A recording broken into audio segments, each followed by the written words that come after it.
Kenapa demikian? Ini menunjukkan bahwa betapa sangat tegarnya, kokohnya keimanan Abu Bakar Siddiq radhiyallahu anhu wa ardhahu. Abu Bakar Siddiq usia dengan Nabi terpaut hanya 3 tahun saja. Lebih tua Nabi daripada Abu Bakar Siddiq. Kalau Nabi lahir 50 hari setelah peristiwa Perang Gajah, ya. Kalau Abu Bakar Siddiq 3 tahun. Dari tahun Gajah 3 tahun lahirlah Abu Bakar Siddiq. Jadi usianya beda 3 tahun. Saat Nabi meninggal dunia, usia Abu Bakar baru 60 tahun. 3 tahun berikutnya Abu Bakar menyusul wafat menghadap Allah Subhanahu wa taala dan dikuburkan di sampingnya makam Rasulullah sallallahu alaihi wasallam. Apa yang dikatakan oleh Abu Bakar tentang sosok Nabi Muhammad sallallahu alaihi wasallam? Dia berkata, Aminun Mustafa lil khairi yad'u qadawil badri zayalahul ghamam.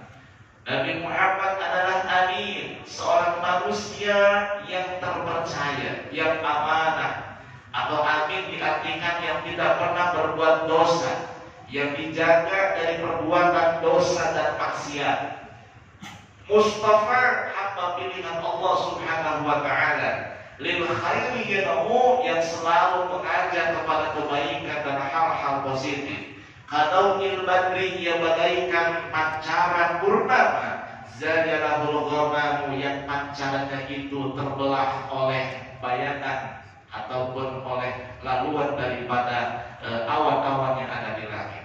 Ketika malam purnama tiba, bulan itu sangat jelas terangnya, sangat jelas cahayanya. Kalau ada awan hitam lewat, kelihatan jelas tuh terangnya bulan. Kenapa? Ada awan hitam lewat di tengah malam. Seperti itulah cahayanya Nabi Muhammad SAW, sangat terang sekali, bagaikan pancaran sinar bulan purnama ketika dilewati ataupun terpecah oleh awan gelap yang berlalu di bawahnya. Itulah Nabi Muhammad yang disampaikan sifatnya oleh Abu Bakar Siddiq. Simpel tapi syarat dengan kandungan makna. Dan ucapan yang dikatakan oleh Abu Bakar Siddiq bukan mengada-ngada atau mengadi-ngadi. Kenapa? Karena saban hari siang malam Abu Bakar Siddiq bersama dengan Nabi Muhammad sallallahu alaihi wasallam di dalam gua siang dan malam 3 hari. Ketika hijrah perjalanan lebih daripada 1 minggu siang malam dengan Nabi sallallahu alaihi wasallam, makanya sangat tahu seperti apa itu Nabi alaihi salatu wasallam. Wa kana sallallahu alaihi wasallam abyadha. Nabi Muhammad sallallahu alaihi wasallam berkulit putih, ka'anna masidun min fiddah, bagaikan sesuatu yang dicetak dari perak. Perak itu kan silver, warnanya sangat bersih. Makanya orang-orang Arab ketika mengibaratkan sesuatu yang bersih putih itu, mereka sering menggunakan istilah bagaikan perak. Dan seperti itulah Nabi, saking bersihnya Nabi itu bagaikan perak. Namun putihnya Nabi bercampur dengan kemerangan, tapi bersih. Kalau kita kan, kalau nggak dibantu skincare, nggak dibantu sabun keputihan, ya putihnya kan ada dikit-dikit lah adatnya. Ayo mah nggak ada, bersih, nggak pakai skincare, nggak pakai sabun kesehatan, bersih, nggak ada. Bersih Nabi Muhammad SAW. Rajul syari, berambut hitam. Wa kana sallallahu alaihi wasallam abyadha malihan muqassada. Sesungguhnya Nabi Muhammad sallallahu alaihi wasallam adalah seorang yang putih, malihan tampan, muqassada, dengan postur tubuh yang sedang, tidak terlalu tinggi dan tidak pendek. Namun sering saya sampaikan, ketika Nabi Muhammad berdandengan dengan siapapun terlihat lebih tinggi, ketika duduk dengan siapapun terlihat lebih tinggi, tapi saat sedang sendiri sedang tidak tinggi dan tidak pendek. Ini menunjukkan bahwa postur tubuhnya pun merupakan mukjizat yang Allah berikan kepada Nabi Muhammad sallallahu alaihi wasallam. Wa kana sallallahu alaihi wasallam abyadha musraban bil humratin. Disebutkan dalam riwayat Imam Baihaqi, Nabi Muhammad sallallahu alaihi wasallam itu abyadha musraban bil humratin, berkulit putih bercampur kemerahan. Wamal hamati, berkepala besar, bukan besar kepala. Beda nggak tuh? Beda ya. Besar kepala dengan kepala besar, beda nggak? Bedanya apa? Kalau besar kepala, gimana kata dia? Gitu. Wah, besar kepala di orangnya kan gitu ya. Ya, macam aing ya, sebetulnya dewa gitu. Tapi kalau kepala besar, ini mulia, ini agung, ini sempurna. Agharra as-sabiha tampan, adlaja ay musyriqan mudian, bercahaya. Ahdabal asfar, dengan bulu mata yang panjang, bulu mata yang lentik. Wa kana sallallahu alaihi wasallam ahsana ibadillahi 'umuqan. Disebutkan dalam kitab Ihya Ulumuddin yang riwayatnya ini ternyata bersumber dalam kitab Dalailun Nubuwah Baihaqi dari Aisyah radhiyallahu anha bahwa Rasulullah sallallahu alaihi wasallam adalah hamba Allah yang paling bagus lehernya. Nah, kita bicara ke bawahnya. Kepala, wajah, selesai lehernya. Leher Nabi Muhammad adalah leher yang paling indah. La yunsabu ila tuli wala ila qisar. Tidak dikatakan tinggi, tidak disebut pendek. Ma dhahara min unuqihi lisyamsi warriyahi faka'annahu ibriqu fiddatin musarrabun dahaban. Ketika pundaknya Nabi, lehernya Nabi itu terkena pancaran matahari atau tertiup angin, maka itu bagaikan sesuatu yang terbuat dari perak bersih, ada kilauan-kilauan emasnya. Ini mukjizat juga, Pak. Biasanya namanya leher itu warnanya hitam. Iya bener sih. Leher itu hitam. Orang putih pun lehernya hitam. Tapi lehernya Nabi ini bersih. Kalau tersapu angin, rambutnya kelihatan bersih. Masya Allah.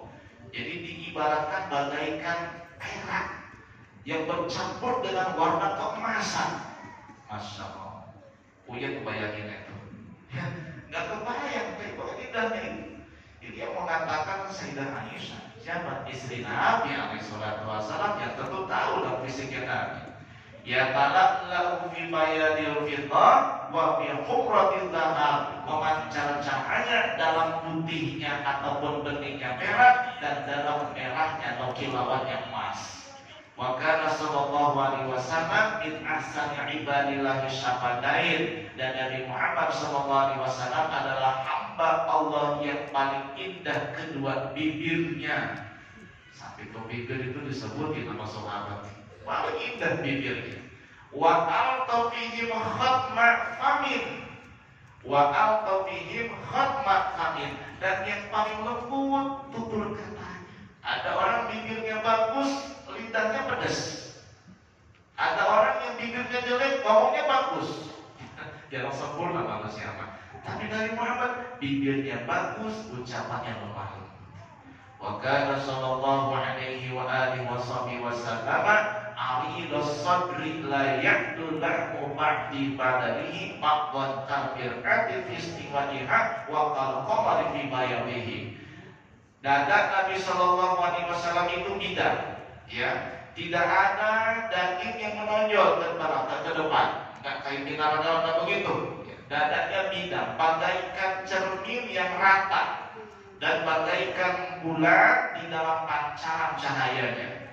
Wa kana lahu sallallahu alaihi wasallam salasu kamil yughadil izaru min wahidatana. Kalau perutnya Nabi itu ada tiga lempitan, tiga lipatan. Yang kalau pakai sarung, lipatan yang terakhir bawah tertutup. Ya makanya kalau kita pakai sarung, pakai celana itu usahakan di bawah, di atas pusar, ya supaya aman ya ketika sholat aurat tidak terbuka. Kadang-kadang cuma pakai kemeja atau pakai kaos ketika ruku, jadinya ini melongok nih, auratnya terlihat tuh, ya kayak pusat di bawahnya. Itu kan tidak sah sholatnya. Kenapa? Karena aurat sholat itu wajib tertutup dari atas dan dari samping. Dari atas dan dari samping wajib tertutup. Dan kalau ini kebuka kan berarti dari atas kelihatannya, tidak asal tutup aurat itu. Ya kalau nutup aurat dari bawah kan tidak wajib. Jadi Anda ada ikatan yang maaf misalnya ya cuma pakai sarung aja, tapi dilipat itu di atas pusar, dalamnya nggak pakai apa-apa, nggak pakai segitiga, nggak pakai celana, nggak pakai kolor, nggak masalah. Sholat di atas amin, ada orang ke bawah cari telur bebek, dan ke atas di telur saya. Nah, itu tidak batal sholatnya. Kenapa tidak batal? Karena terlihatnya dari bawah. Termasuk terlihat dari bawah ketika sedang sujud misalnya nih. Kadang-kadang suka kelihatan tuh apa namanya bagian belakang paha itu saat sedang sujud, itu nggak masalah. Kenapa? Kelihatan dari belakang, dari bawah, maaf. Tapi kalau kelihatan aurat dari atas atau dari samping itu berbahaya, bisa membatalkan sholat. Membatalkan sholat karena syaratnya sah sholat adalah harus menutup aurat laki-laki dalam sholat dari pusar sampai lutut, begitu. Nah, Nabi SAW ngajarin kita bahwa kalau Nabi pakai sarung itu akan menutupi pusarnya. Dikatakan di sini perutnya Nabi itu ada 3 lempitan, 3 garis, 3 lempitan. Itu kan hal yang wajar ya, bukan karena perut Nabi itu besar, tidak. Hal yang wajar ketika dulu kan karena begini terlipat, itu ada 3 lipatan. Namun lipatan yang bawahnya tertutup oleh sarung, oleh kain. Ini menunjukkan berarti Nabi SAW kalau pakai sarung itu lipatannya berada di atas pusar, yang biasa kan begitu ya. Tapi kalau yang perutnya buncit mah, apa Nabi itu? Kenapa? Ya. Nah, pakai kaos sampai pakai kaos biar aman, pakai sarung gitu ya. Tapi yang kerannya itu rapat ketika ruku, tidak terbuka, tidak bolong. Ya aman sholatnya nih. Ya lihat. Kadang-kadang namanya masjid bikin jalan yang banyak tamu yang lewat atas sholat mah, ya pakai kaos doang begitu. Celananya di bawah pusar. Ketika ruku kan celengannya kelihatan. Nah itu kan gimana sholat?